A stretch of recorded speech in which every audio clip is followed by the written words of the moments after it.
speakers today. This is really very special. They are from the Golden Valley Orchestra. Beth Anderson-Moorhead has worked professionally as an artist, designer, and marketing executive for over 25 years. She currently works for United Health Group and is president and principal oboist with the Golden Valley Orchestra. She holds degrees from the University of Minnesota in applied design, marketing, and music, supplemented with 2 years of studies in graphic design and commercial illustration. And our other guest from the orchestra is Stewart Rosen. His finance/CPA career spans over 20 years, and he's the CFO for Klodt Incorporated and related real estate holdings. Stewart has spent 30 plus years playing in community orchestras, of which 6 years has been with the Golden Valley Orchestra. He's an accomplished violist and is the orchestra's treasurer. And they are here today to tell us about something that many of you didn't know we had, and others of you have probably heard, the Golden Valley Orchestra. Please raise.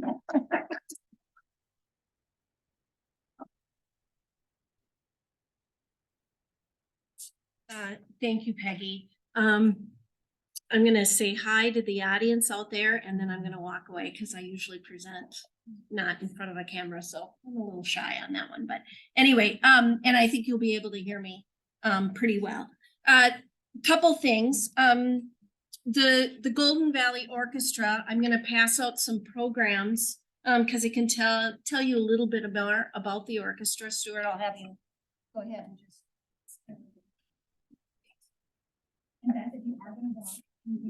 Yep, I can. I can. You know what? I'll just stay here. That's okay. I'll just stay here. Okay. Let's see here. So how do I get rid of this? Excuse me here. Okay. Yep. Yep. Okay. Very good. So Golden Valley Orchestra is your orchestra, believe it or not. It was born here in 1968 by two of the founding fathers. Children still play with the orchestra today, Maria and Carl, and we're thrilled to have them.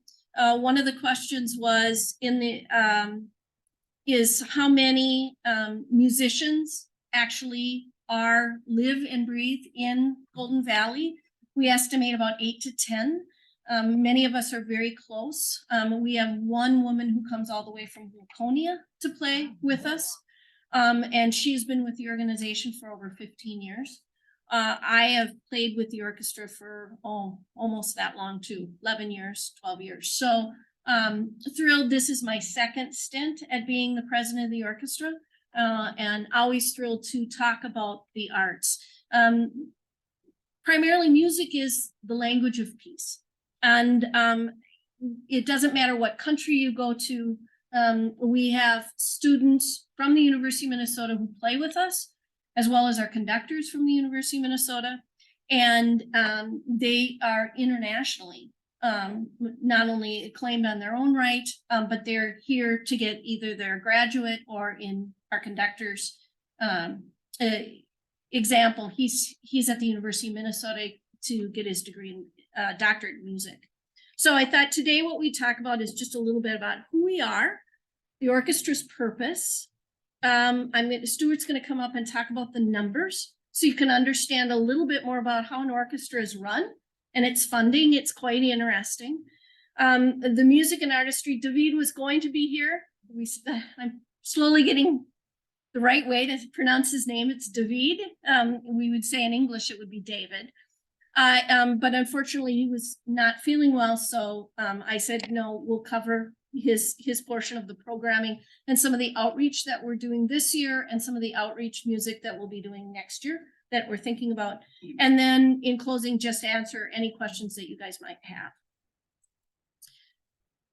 So as I said, we were established in 1968. We're the oldest community orchestra in Minnesota.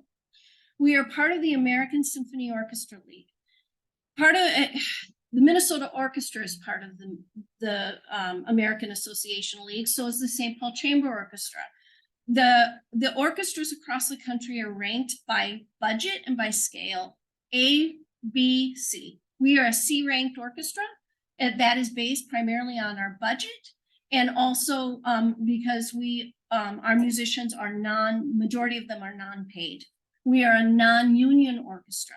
The Minnesota Orchestra is one of the top 10 orchestras in the world and in the United States. And so we push not only that people not only come and hear us play, but if you haven't heard the Minnesota Orchestra lately, please go, right? Same with the St. Paul Chamber, please go. And we encourage that, right? That is one of our outreach missions also. We're a nonprofit, 501(c)(3). We're registered with the state of Minnesota, of course. GiveMN is one of our funding sources that when people do contributions, they can do that through GiveMN or through our website.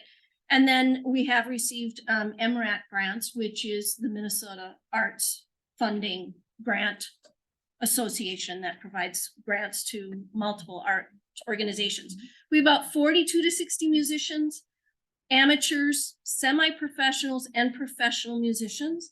One professional musician that we have is Jim's probably 78, 80 years old. He's in his 80s. Jim, I met Jim when I was at the University of Minnesota playing under Dr. Ben. He was a graduate student at that time. He's a trombonist. You've seen him probably conduct us at one time. But Jim has played with people such as Stan Kenton and some of the real great classic jazz musicians that are now deceased. He's outlived them all. And Jim will bring his trombone, and of course he plays still beautifully and flawlessly because he can walk into a studio and perform like that. But he'll also bring his violin and he'll play, or his viola, and he's learning to teach himself viola. He's also taught in the state prisons. So this is just one example of one of our musicians. Our conductor and principal string players are paid. They are not paid at a union scale because we can't afford it, but B, it's more of our outreach again, is what we do as an organization. So they're there to provide that, one of their gifts and benefits back to the community. And then our educational outreach is huge for us. We give young musicians the ability to perform with the orchestra. Nonprofit choirs, we just got done doing the Handel's Messiah, which is a huge work to do. We did that over at Golden Valley Lutheran Church. We had about 5 to 6 area smaller choirs participate in that. And they were led by someone who works with the Minnesota Chorale also, which was a huge opportunity for them. And we had over 300 people there, and it was a sing-along. So you guys could all attend and sing Handel's Messiah, the Hallelujah Chorus, and then we had paid soloists too. So another good example of community outreach and bringing more people back into Golden Valley. And we always hear positive things. They go, didn't realize there was this much going on in Golden Valley, which is positive. Another educational outreach is Davida started doing pre-concert talks. So when we're doing, many of us know about Beethoven or Bach, but when you're doing something a little more obscure, like from a composer of Holmes, you may not know. He'll talk about it a little bit and prior to us playing. And then we do care facility performances. This we were doing at least one, if not maybe 2 a year. And then with COVID breaking out, we haven't gotten back into that. So we hope when things settle down a little bit and they feel a little bit more comfortable, we'll go, and a lot of times we'll do our dress rehearsal at a care performance and at a care facility. And that's very fascinating to them because he'll stop the orchestra and say, okay, I need more sound out of the strings, or I wish David would be here. He can speak to it so much better than I can, but I'll keep going here. This is our purpose. Our mission statement is to provide the community with a community orchestra that provides an accessible listening and educational experience of quality symphonic music while offering non-professional musicians an outlet to perform music as an avocation. This is an avocation for me. I was born and raised to do this. My parents were huge supporters of the arts in Brainerd. And I was so pleased to hear you guys are still raising money for polio. My mother was huge in trying to eradicate polio in the 1950s. And she was in public health, and my father was a physician. So I'm really touched that you guys are still doing this. Before she died, she thought they had eradicated it, and they didn't. And so she said, anybody you love, make sure you get vaccinated. That was her promise. That was my promise to her. Our service to the community, enrich, expand the musical experiences available to the community, support continuing music education through informative and entertaining performances.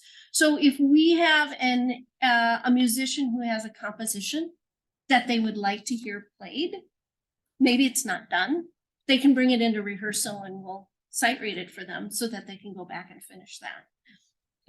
One example. Another example of more educational outreach is the Young Artist Concert, and you'll see some of those pictures in here where young musicians have the opportunity to actually perform live with an orchestra. It's quite a thrill.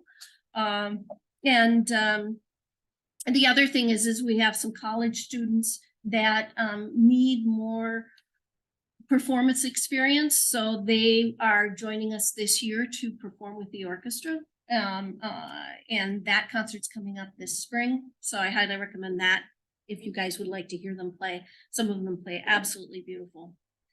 I'm going to keep moving along through here. And Stewart, I'll let Stewart talk about the operating budget of the orchestra, how we're funded and some of our funding streams, and then I'll come back and talk more about programming a little bit and some support that we would like to partner with you guys in. Thanks.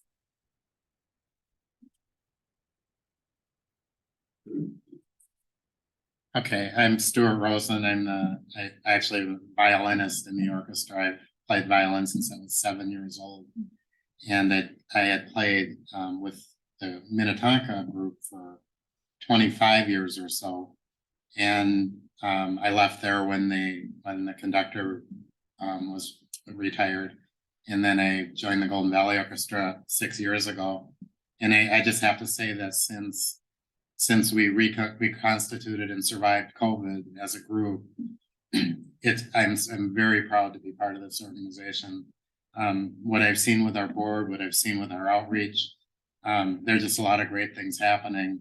And it's sort of a shame you can't meet David, because I'm just like, this guy just blows me away. He's just incredible. He's very, very young, but I don't know if it's the old soul thing, but he's absolutely brilliant and he knows so much. And he has an ability to take the orchestra with him on the musical journey. Like, I've never seen anything like it. I don't know. And I have a lot of experience playing in these groups. So anyway, so now I get to do my CPA part. So I don't know, do I need to stay there? So if you look at the budget column, normally we would never show a loss, but the reason we have it is we sort of We could, I can do it. Okay. so people. All right, I can do that. Okay, thank you. So we kind of reanalyze it to try to make sure we're doing okay for the rest of the year. So even though it shows a loss, we obviously had some cash in the bank to start with. So that's why we can do that. But this is the budget. If you look at the top where the contributions are coming from, and it's corporate. Corporate is one of the biggest ones. Actually, my employer was one of the largest contributors this year, or was the largest contributor this year. Dues are a function. All of the members pay dues. And then we have a few other ways of trying to get people to contribute a little more if we can. So, and then the musical budget is, well, we did have this one called board president discretionary, and that was because things kept coming up with the board president, and it wasn't really realistic to convene a meeting every time something came up. So we set something in a budget for the board president to use at their discretion when things come up necessarily. But the biggest cost obviously is personnel, and that's the conductor and bringing in the concert master and then the principal strings. And that without that, it's very important for the functionality of the orchestra. Those of us that don't play professionally really depend on that. And of course, it increases the quality to a level that we can all be proud of. So, next slide. So this is kind of interesting. This is how our revenue breaks down. The ticket sales are kind of with the concerts, obviously, and the corporate sponsorships, but the membership dues pay about 18%. So that doesn't cover a ton of our expenses, as you can see. So that's sort of the breakdown. But what's really kind of interesting here is that I broke down every concert of last calendar year. Concerts are expensive.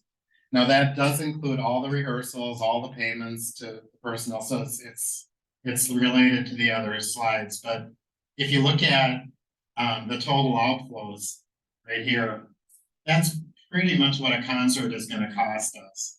Now some of that's offset with ticket sales, but when we're looking at, and then if you look at typically around $3,000 for a normal concert series, and then some of them are like only like our teddy bear concert and our summer concert have a few less rehearsals, and less likely we're paying a guest musician or anything like that. So the Messiah, she discussed a little bit. That is an outlier, but that thing is expensive. We have to pay all those soloists, and there's rental space. We needed a bunch more rehearsals.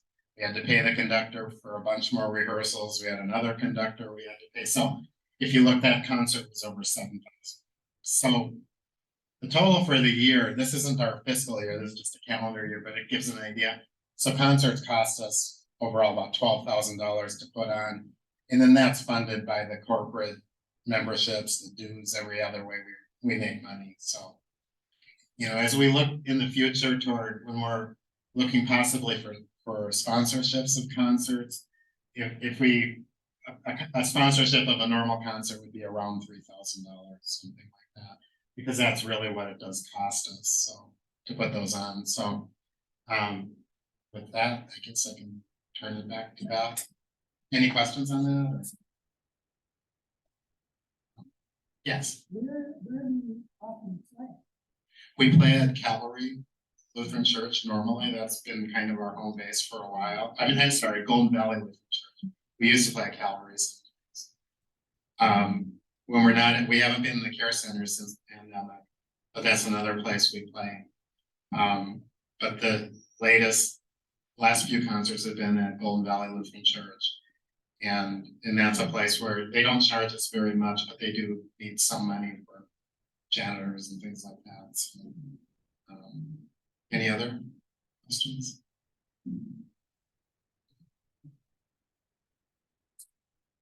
Thanks, Stewart.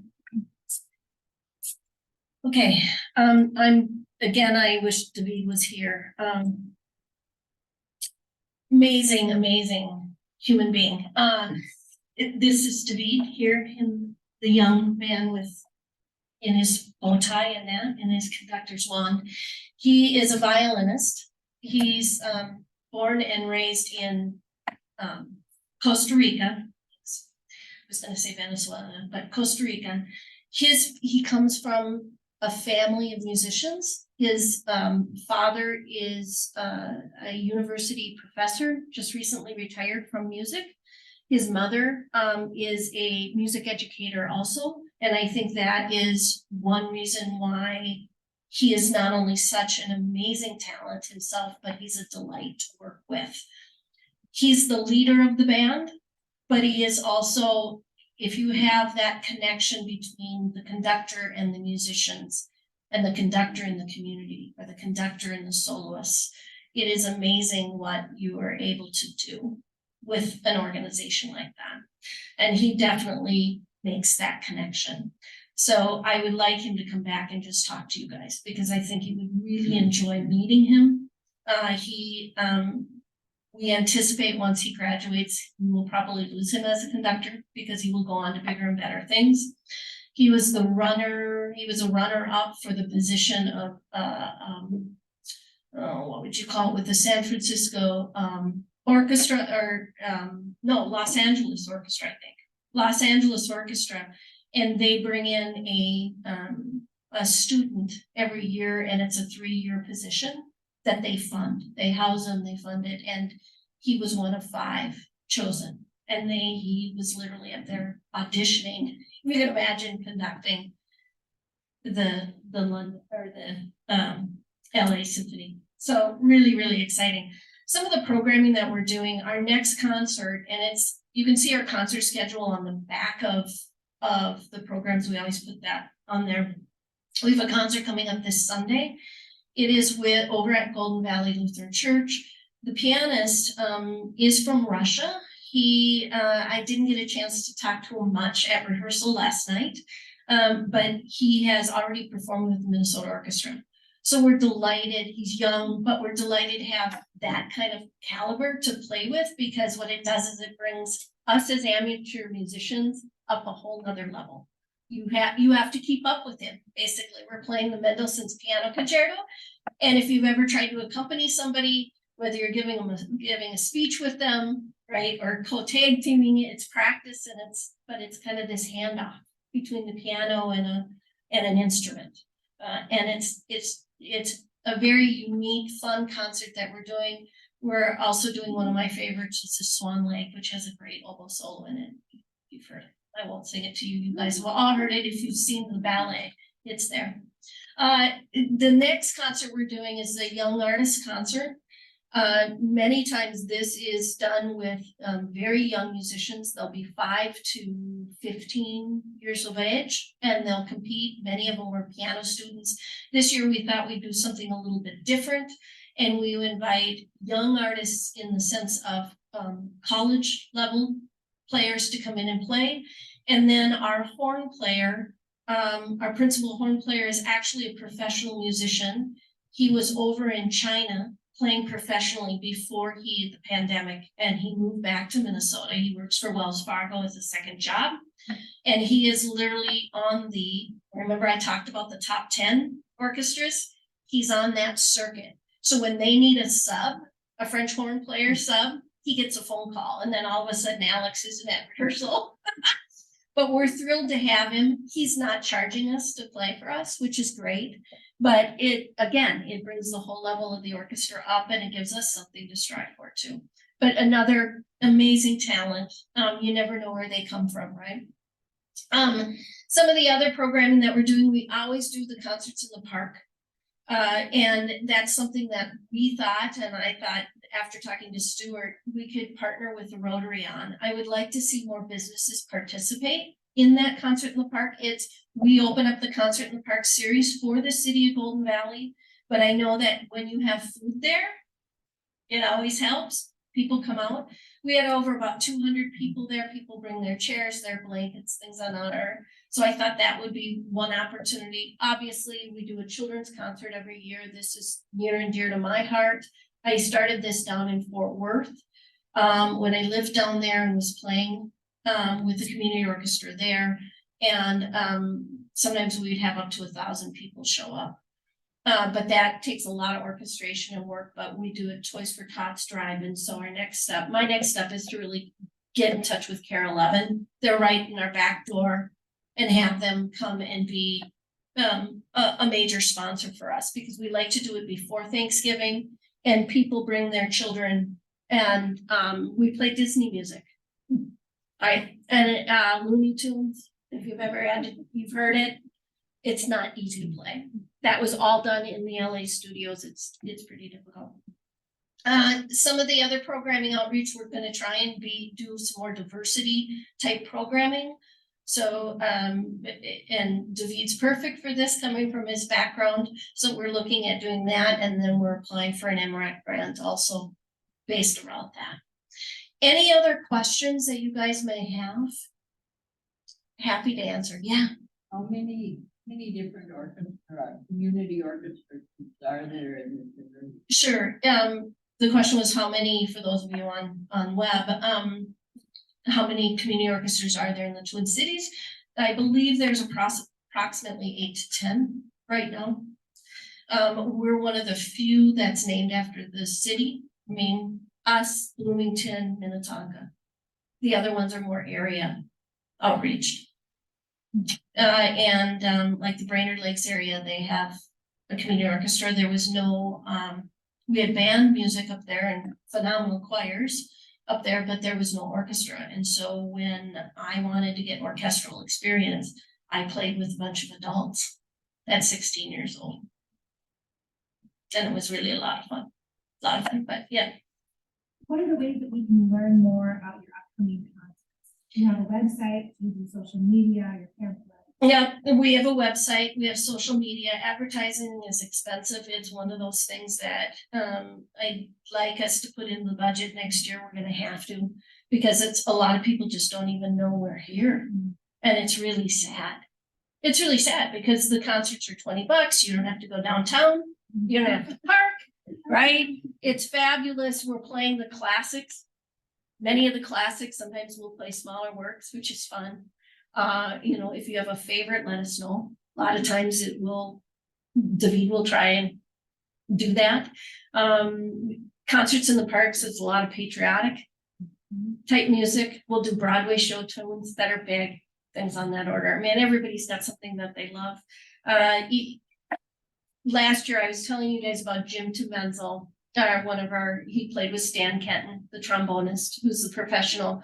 Last year, we didn't have a conductor yet, or 2 years ago, we didn't have a conductor yet. And it was the children's concert. And I said, Jim, would you please just lead this? And he said, what about bringing in a jazz combo? Because we play up here for the community center, up in the ballroom. And so he brought in the jazz combo, and I found myself, I had to go pick up one of the musicians because one of their cars didn't work. Well, when I was talking to one of these musicians, I found out he was Prince's drummer. Oh, yeah. For the tour, for the main tour, and lovely gentleman. And he is what we would call today a studio musician. And he left LA. Most of the studio musicians left LA, and they went from either LA and they went into Nashville, he said, or many of us just came home. So he came home and he's just teaching people how to play piano. He's actually a drummer, but he gets more work in town for being a piano player than he does being a drummer, which is interesting. But that's Prince's drummer. It was very interesting. Ollie Lai is another one. There was a major write-up about Ollie in the paper. The African-American man who was a bass player that the police used to stop on his way. And he was coming back from playing professionally, and they would stop him. And he wrote a book on it. Ollie Lai was there last year too. So really amazing. We have such amazing talent in Minnesota. We're so blessed. Any other questions? No? Okay, great. Hopefully we didn't take up too much time. Okay.